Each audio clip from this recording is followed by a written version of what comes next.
Shalom, salam sejahtera jemaat yang dikasihi Tuhan. Kita bersyukur hari ini, Minggu 12 April 2020, kita berkesempatan untuk beribadah dalam rangka merayakan kebangkitan Kristus yang kita sebut sebagai hari Paskah. Marilah kita mempersiapkan seluruh hidup kita untuk memasuki ibadah pada pagi hari ini. Mari kita bersatu sejenak.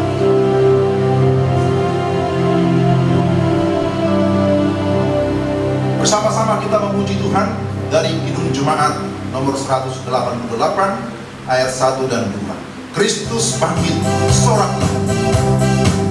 Mari kita memuji Tuhan dengan sukacita, memuji Tuhan dengan semangat, karena Kristus sudah bangkit dari kematian. Kristus bangkit, soraklah, haleluya. Di surga bergembira,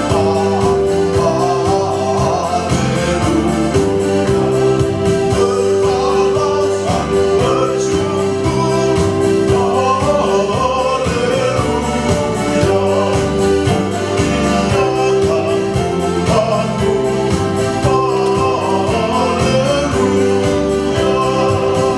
ayat yang kedua, karya kasihnya genap. Karya kasihnya genap, kemenangannya surya selamat terhidang, takkan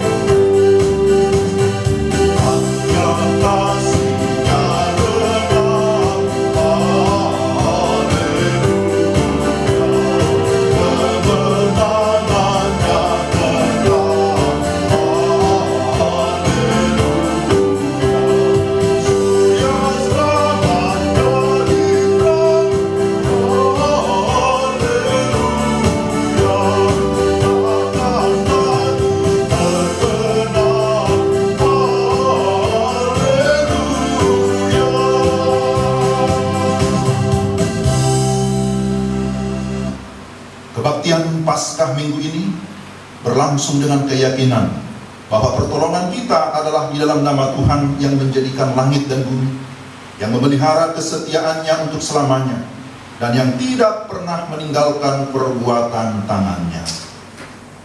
Kasih karunia dan damai sejahtera dari Allah Bapa kita dan dari Tuhan Yesus Kristus serta penghiburan Roh Kudus menyertai kita sekalian. Haleluya.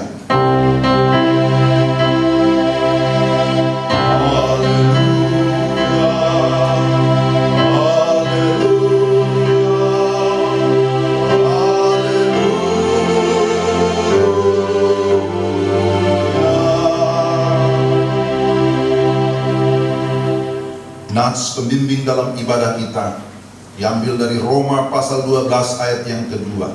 Demikian firman Tuhan. Janganlah kamu menjadi serupa dengan dunia ini, tetapi berubahlah oleh pembaruan budimu, sehingga kamu dapat membedakan manakah kehendak Allah, apa yang baik, yang berkenan kepada Allah, dan yang sempurna. Jemaat yang terkasih dalam Kristus, marilah saat ini dengan rasa sesal dan malu kita merendahkan diri, mengaku segala dosa kita dengan hati yang takut akan Tuhan. Firman Allah 1 Yohanes 1 ayat 8-9 berkata, jika kita berkata bahwa kita tidak berdosa, maka kita menipu diri kita sendiri dan kebenaran tidak ada di dalam kita. Jika kita mengaku dosa kita, maka Ia adalah setia dan adil, sehingga Ia akan mengampuni segala dosa kita dan menyucikan kita dari segala kejahatan. Mari Bapak Ibu, jemaat yang dikasihi Tuhan, kita masing-masing mengaku dosa kita di hadapan Tuhan. Kita berdoa. Bapa Surgawi, dalam nama Tuhan Yesus, Engkau Allah yang hidup, Engkau Allah yang berkuasa, Engkau Allah yang maha tahu, tetapi juga Engkau Allah yang maha kudus. Engkau menghendaki supaya kami hidup di dalam kekudusan. Namun ya Tuhan, kami sungguh menyadari bahwa dalam segala kelemahan dan keterbatasan kami tidak luput dari dosa, baik itu perkataan, pikiran, sikap atau perbuatan yang seringkali tidak sesuai dengan kehendak-Mu. Itulah sebabnya Tuhan, dalam segala kesadaran dan kerendahan hati, kami mengaku bahwa kami adalah orang berdosa. Ampuni Ampunilah kami Tuhan, kuduskanlah kami, supaya kami layak di hadapan-Mu. Kami layak untuk menerima segala berkat-berkat rohani yang Tuhan sediakan bagi kami. Dalam nama Tuhan Yesus yang sudah bangkit mengalahkan maut, kami berdoa dan bersyukur. Amin.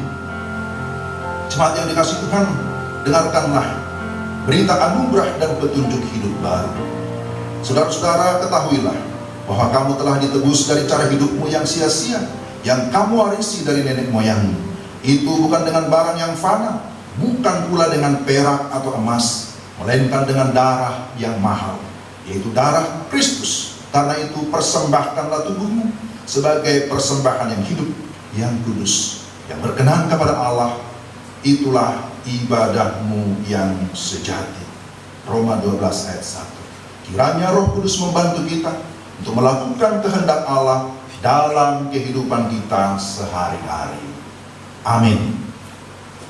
Puji Tuhan, kita sudah mengalami anugerah Tuhan yang berlimpah. Mari kita memuji Dia, menyembah Dia. Katakan, kalau aku hidup bagi Yesuslah kebenaran yang sudah menyelamatkan kita. Dia memberikan hidup dan harapan. Mari kita ikut kehendaknya dan menyatakan janji kita kepada Dia.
berdiri bersama-sama bersama seluruh orang percaya dan gereja dalam segala abad.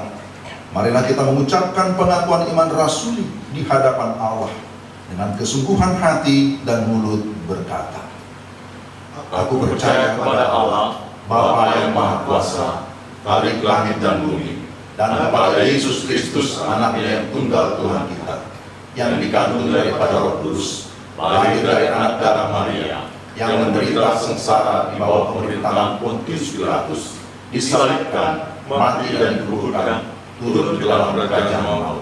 Pada hari yang ketiga, bangkit pula dari antara orang mati, naik ke surga, duduk di sebelah kanan Allah, Bapa yang Maha Kuasa, dan akan datang dari sana untuk menghakimi orang yang hidup dan yang mati. Aku percaya kepada Roh Kudus, gereja yang kudus dan am, persekutuan orang kudus, pengampunan dosa, kebangkitan daging, dan hidup yang kekal. Amin. Jemaat yang dikasihi Tuhan, masih tetap dalam keadaan berdiri, kita bersama-sama bersuka cita merayakan kebangkitan Kristus. Sebab Dia hidup. Dia yang sudah mengalahkan maut itu, memberikan kita kehidupan. Anak Allah, Yesus Allah.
Tuhan, mari kita bermazmur secara responsoria.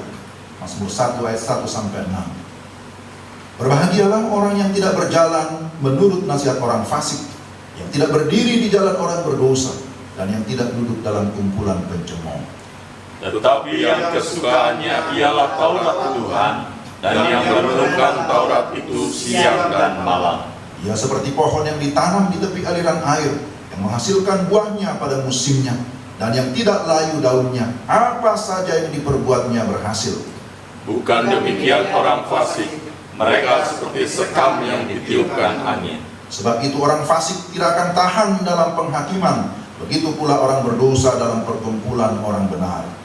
Sebab Tuhan mengenal jalan orang benar, tetapi jalan orang fasik menuju kebinasaan. Amin. Silakan duduk. Jemaat yang dikasihi Tuhan, mari kita mempersiapkan hati kita untuk mendengarkan firman Tuhan. Kita akan bernyanyi bersama-sama, kita memuji Tuhan. Perubahan besar di kehidupanku sejak Yesus di hatiku.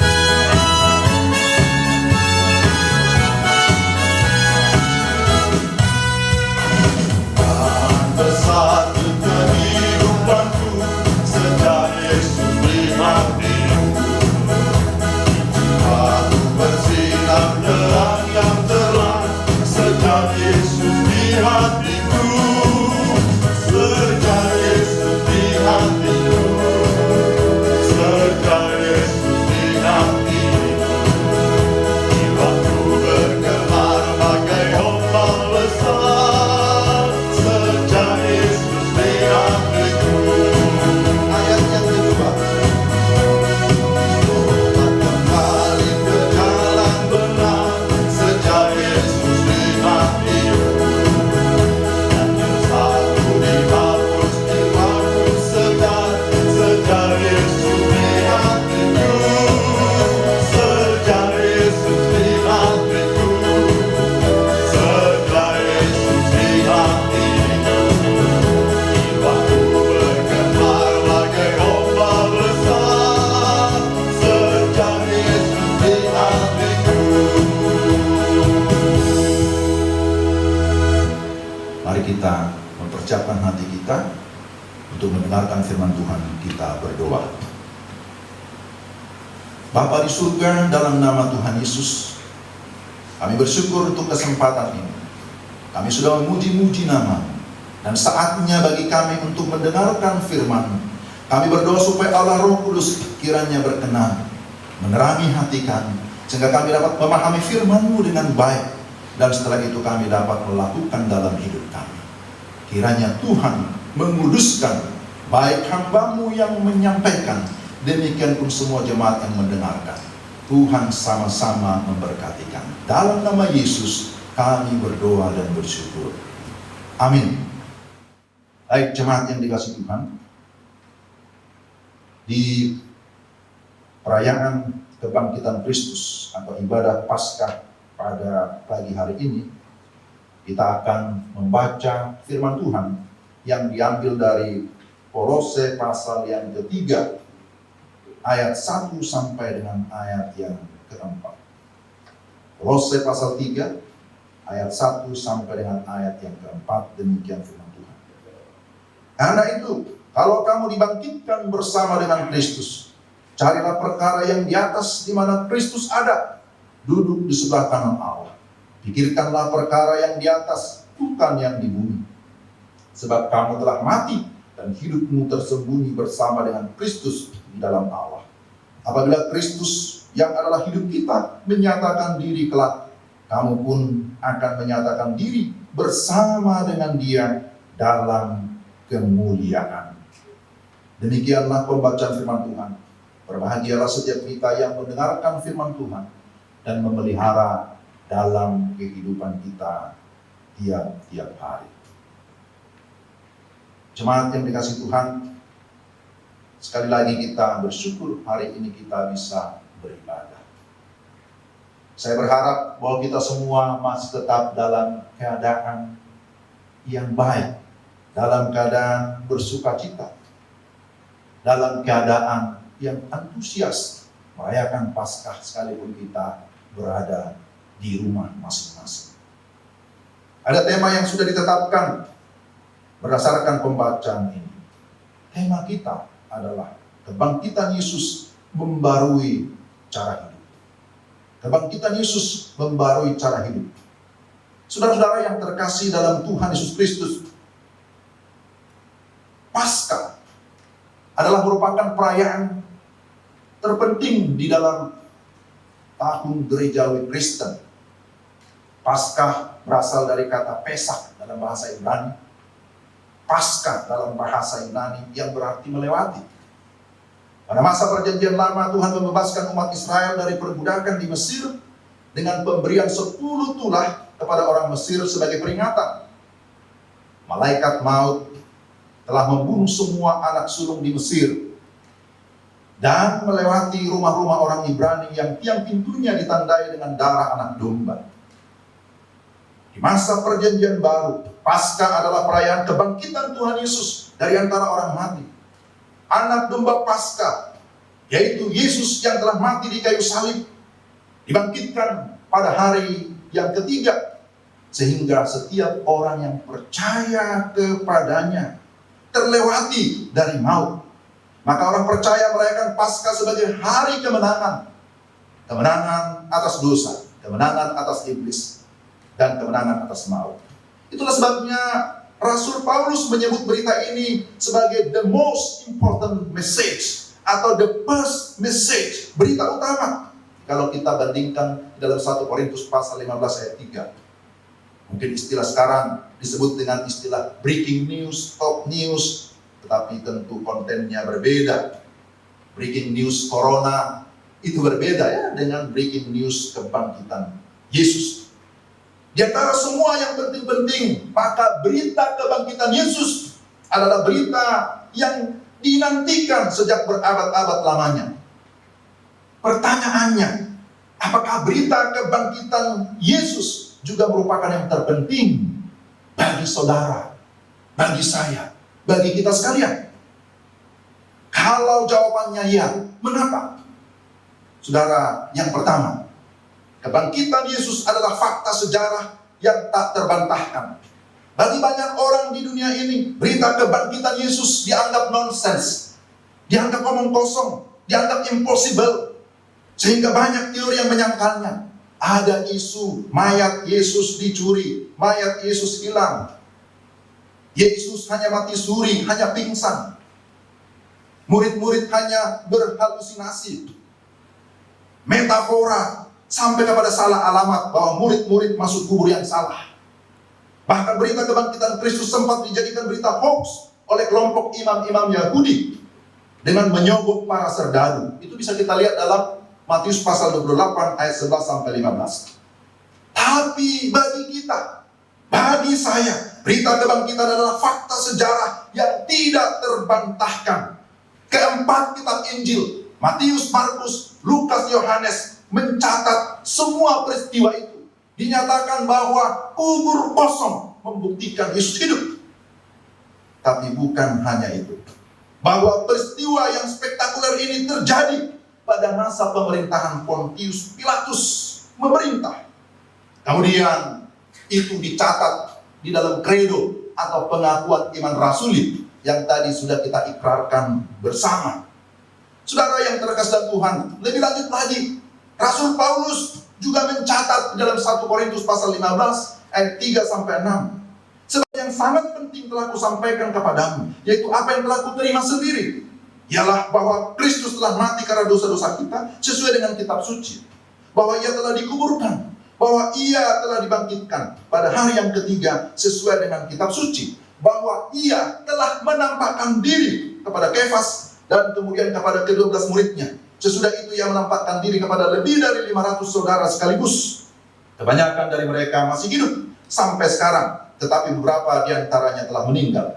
Saudara perhatikan, kata bahwa diulang-ulang di sana menjadi penekanan khusus poin-poin penting yang dialami Kristus. Secara yuridis, ini adalah fakta dan kebenaran yang tidak terbantahkan. Karena ketika Paulus menulis surat ini kepada orang-orang di Korintus, para saksi masih banyak yang hidup.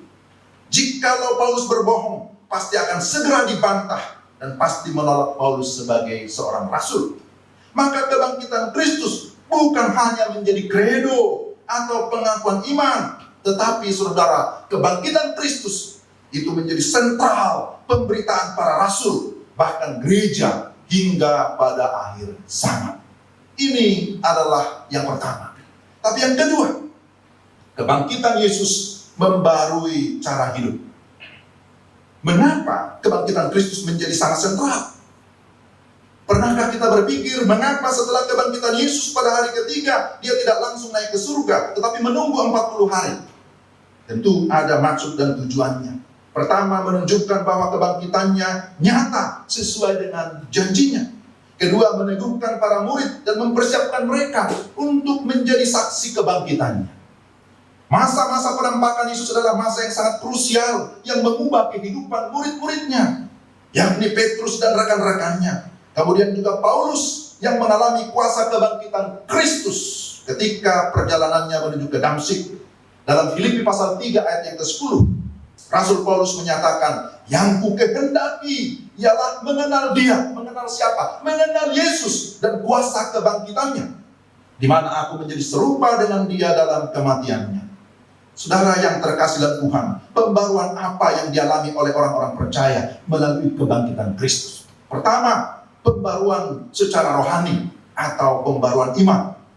Firman Tuhan jelas di dalam 1 Korintus 15 ayat 13 sampai 14. Jikalau Kristus tidak dibangkitkan, sia-sialah pemberitaan kami, kata Paulus. Bahkan jika Kristus tidak bangkit, kita adalah orang-orang yang paling malang di dunia. Saudara, tidak peduli apa latar belakang saudara, apa latar belakang kita, apakah pendidikannya tinggi, apakah jabatannya tinggi, apakah memiliki kekayaan yang berlimpah, dan lain-lain.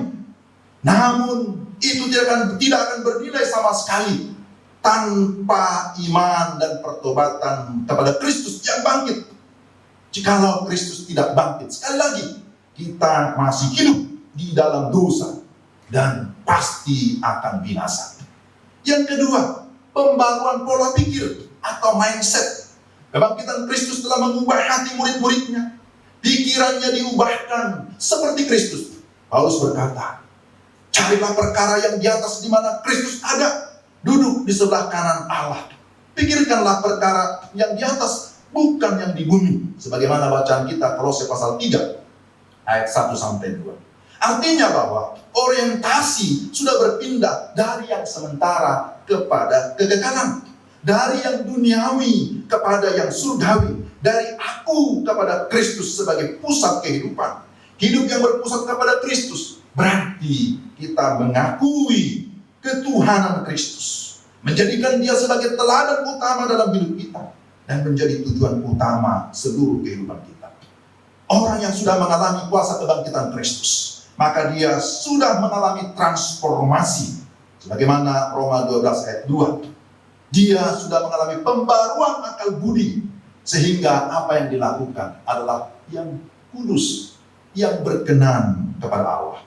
Orang yang sudah mengalami kuasa kebangkitan, maka hidupnya akan senantiasa makin serupa dengan Kristus. Dan yang ketiga, perubahan atau pembaruan karakter dan juga tindakan atau action. Jikalau pola pikir sudah diubahkan, maka hal itu akan memengaruhi karakter dan tindakan seseorang. Ketika murid-murid Yesus berjumpa dengan Yesus yang sudah bangkit, mereka memiliki perubahan.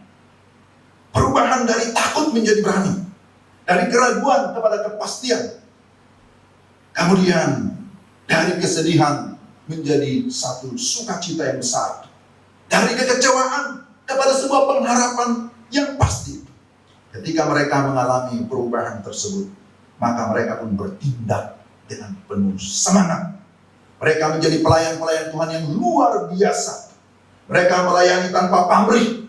Bahkan sejarah mencatat semua murid-murid Yesus mati sebagai martir karena memberitakan tentang Yesus yang bangkit. Sama juga seperti Paulus, mau berjuang dan bekerja keras karena pola pikirnya sudah diubahkan. Dia tidak lagi berfokus kepada diri sendiri. Dia berkata, hidupku bukannya aku lagi, melainkan Kristus yang hidup di dalam aku. Kalau aku hidup bagi Dia. Maka dia siap melayani kapan dan di mana saja. Saudara, jemaat yang terkasih dalam Tuhan Yesus Kristus, kebangkitan Yesus adalah fakta sejarah yang tidak terbantahkan. Itu merupakan kesimpulan bagi saudara dan saya. Kebangkitan Yesus mengubah kehidupan setiap orang yang percaya kepadanya. Kebangkitannya memberi harapan dan kehidupan baru. Amin, saudara-saudara. Kebangkitannya menguatkan iman dan menjamin kemenangan kita. Amin. Saya kira kita semua mengaminkan hal ini. Kebangkitannya harus diberitakan sampai ke ujung bumi. Amin. Ya, ini juga harus diaminkan. Tapi apakah kita sungguh-sungguh setia memberitakan Yesus yang bangkit itu? Saudara yang terkasih dalam Tuhan, kebangkitannya sekali lagi harus terus diwartakan, harus terus diberitakan, bahwa berita tentang wabah atau virus corona tidak boleh mengalahkan berita kebangkitan Yesus. Oleh karena itu, marilah kita lebih bergiat dan bersemangat memberitakan tentang Yesus yang sudah bangkit, yang sudah memberikan kita kepastian hidup, memberikan kita kepastian keselamatan. Saudara yang terkasih Tuhan, semangat Paskah membuat kita tidak gentar sekalipun ada tantangan. Semangat Paskah harus membuat kita terus memiliki semangat juang menjalani hidup yang berkemenangan. Kiranya Tuhan meneguhkan jemaat sekalian melalui firman yang sudah diberitakan hari ini, bahwa kebangkitan Yesus Kristus adalah fakta, adalah kebenaran yang tidak terbantahkan. Bahwa kebangkitan Kristus sungguh sudah membarui kehidupan banyak orang, termasuk saudara-saudara sekalian dan saya. Tuhan memberkati kita sekalian. Selamat Paskah. Mari kita berdoa. Bapa di surga, dalam nama Tuhan Yesus, kami bersyukur untuk kebenaran firman. Kami meyakini bahwa betul Kristus sudah bangkit, mengalahkan dosa, mengalahkan iblis, bahkan mengalahkan maut. Dan melalui iman percaya kami kepada Kristus, kami pun sudah mengalami kemenangan yang sejati. Kiranya Allah Roh Kudus nolong kami, supaya kami tetap hidup di dalam firman. Kami tetap mempercayakan hidup kami kepada Tuhan yang sudah bangkit itu, supaya dengan demikian kehidupan kami berguna bagi kerajaan Allah. Bapa, pimpinlah kami dalam menjalani hari-hari ini, tetap setia, tetap taat kepada kehendak-Mu. Biarlah semua jemaat semakin memiliki kerinduan atau hasrat mengenal Kristus yang bangkit dan membangun hubungan yang intim dengan Tuhan, serta kami terus bergiat di dalam pekerjaan Tuhan. Maka doa kami untuk para penginjil, untuk para misionari, untuk semua orang-orang percaya, biarlah kiranya Tuhan terus pakai untuk memberitakan Injil yang murni di berbagai suku, di berbagai tempat di seluruh muka bumi ini. Kami berdoa ya Tuhan juga untuk bangsa dan negara kami Indonesia.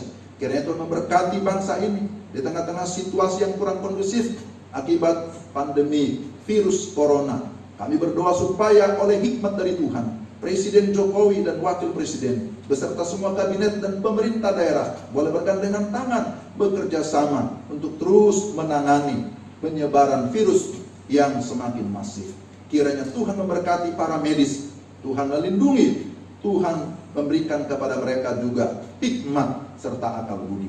Tuhan juga menolong semua masyarakat Indonesia. Tuhan menolong supaya kami juga memiliki ketaatan kepada aturan, supaya kami dapat menjaga diri kami, sehingga kami tidak menjadi pribadi yang menjadi penyebar berita-berita hoax, tapi juga kami tidak menjadi pribadi yang turut menyebarkan virus yang sudah ada. Kami berdoa supaya Tuhan juga memberkati gereja-gereja di Indonesia, bahkan di muka bumi ini, yang hari ini merayakan Paskah, memperingati kebangkitan Kristus. Biarlah dengan semangat Paskah, gereja-gereja bangkit dan memiliki semangat rohani untuk terus melakukan yang terbaik bagi setiap wilayah, bagi bangsa dan negara, bagi pemerintah. Bapa di surga, kami juga berdoa secara khusus untuk Gereja Poku Kris Kota Wisata. Berkatilah ya Tuhan para pendeta, para majelis, supaya tetap bergandengan tangan untuk terus melanjutkan bahkan memajukan pelayanan yang ada di gereja. Berkati semua jemaat yang ada, dari anak-anak kecil, remaja, pemuda, orang tua, kaum bapak, kaum ibu, lansia. Biarlah kami semua tetap bertumbuh di dalam kasih dan anugerah Tuhan. Kami tetap memiliki semangat misi. Kami tetap memiliki hati yang berkobar-kobar untuk mengasihi Tuhan dan melayani Tuhan. Kami berdoa untuk yang sakit kiranya Tuhan jamah, Tuhan sembuhkan, Tuhan pulihkan. Yang bimbang dan ragu, biar melalui kebenaran firman Tuhan, semua boleh mengalami keteguhan iman bahwa benar tidak ada jalan lain kecuali di dalam nama Yesus Kristus yang sudah mati dan bangkit dari kematian, yang membawa kami kepada Bapa di surga. Bapa di surga, dalam nama Tuhan Yesus, kami berdoa sekali lagi, menyerahkan seluruh kehidupan jemaat-Mu. Tuhan pimpin sertai dalam keluarga, Tuhan pimpin sertai mereka yang bekerja di rumah, yang belajar di rumah, ataupun yang terpaksa masih harus bekerja di luar. Kiranya Tuhan senantiasa melindungi. Terima kasih Tuhan, terpujilah Engkau. Kami sudah berdoa, mengucap syukur di dalam nama Yesus Kristus yang sudah mengajar murid-muridnya berdoa bersama-sama demikian. Bapa kami yang di surga, dikuduskanlah nama-Mu, datanglah kerajaan-Mu, jadilah kehendak-Mu di bumi seperti di surga. Berikanlah kami pada hari ini makanan kami yang secukupnya, dan ampunilah kami akan kesalahan kami, seperti kami juga mengampuni orang yang bersalah kepada kami. Dan jangan membawa kami ke dalam pencobaan, tetapi lepaskanlah kami daripada yang jahat. Karena kalian punya kerajaan dan kuasa dan kemuliaan sampai selama-lamanya. Amin. Jemaat yang dikasihi Tuhan, tiba saatnya kita akan memberikan persembahan sebagai rasa hormat dan syukur kita kepada Tuhan. Maleakhi pasal 3 ayat yang ke-10.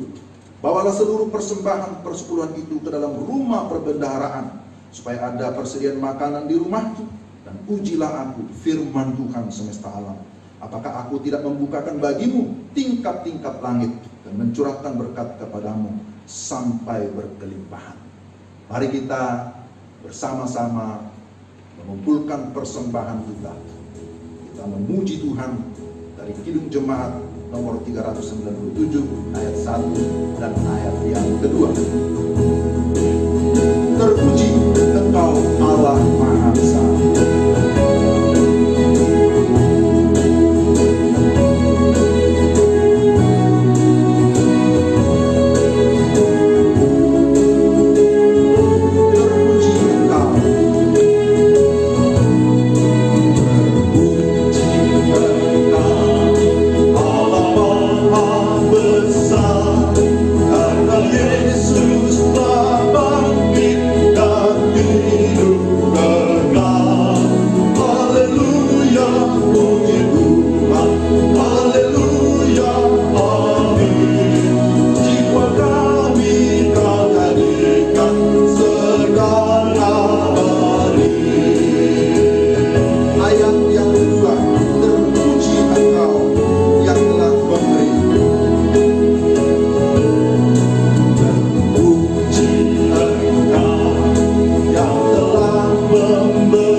Terima kasih Engkau memberikan kami kesempatan untuk memberikan persembahan sebagai rasa syukur dan hormat kami kepadamu. Kiranya Tuhan kuduskan persembahan yang ada untuk boleh dipakai dalam pekerjaan yang mulia di tengah-tengah jemaat-Mu, khususnya Fokus Kota Wisata. Kiranya Tuhan terus memberkati jemaat-Mu. Kiranya Tuhan menolong kami untuk kami dapat mengelola segala berkat yang Tuhan berikan kepada kami. Dalam nama Yesus kami berdoa dan mengucap syukur. Amin. Jemaat yang dikasihi Tuhan, tibalah kita di penghujung ibadah kita. Mari kita berdiri bersama-sama.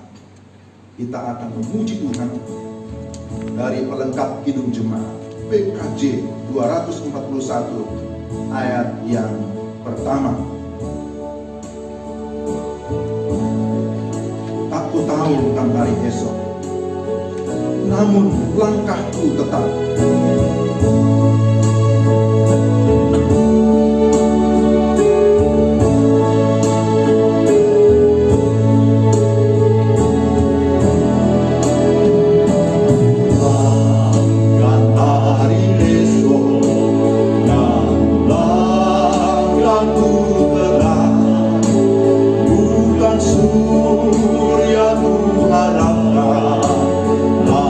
Surya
kepadamu ya Tuhan, untuk pimpinan Tuhan di sepanjang ibadah Paskah, dari awal sampai dengan selesai, semua berjalan dengan baik. Bagimu segala pujian, hormat serta kemuliaan sampai selama-lamanya. Kiranya Tuhan terus meneguhkan iman jemaat-Mu. Tuhan memimpin setiap langkah kami, sekalipun kami tidak tahu apa yang akan terjadi hari esok, tapi kami memiliki iman dan pengharapan. Bersama Yesus kami tetap aman. Bersama dengan Yesus kami memiliki kepastian kehidupan yang kekal. Bersama dengan Yesus kami diberikan kecakapan untuk melakukan perkara-perkara yang besar. Terima kasih Tuhan, kami mengakhiri kebaktian kami ini di dalam nama Tuhan kami Yesus Kristus. Bapak Ibu jemaat yang dikasihi Tuhan, arahkanlah hatimu kepada Tuhan, serta terimalah berkat-Nya. Tuhan memberkati engkau dan melindungi engkau. Tuhan menyinari engkau dengan wajah-Nya dan memberi engkau kasih karunia. Tuhan menghadapkan wajah-Nya kepadamu dan memberi engkau damai sejahtera, mulai dari saat ini akan sampai kekal selama-lamanya. Amin.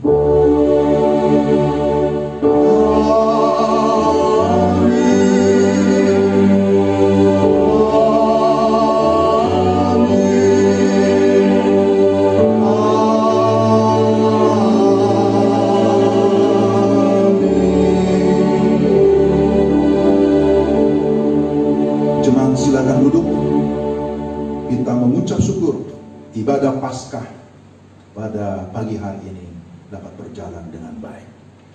Kiranya Tuhan dimuliakan dan saudara sekalian diberkati oleh Tuhan. Selamat Paskah bagi kita sekalian. Salam sejahtera. Shalom.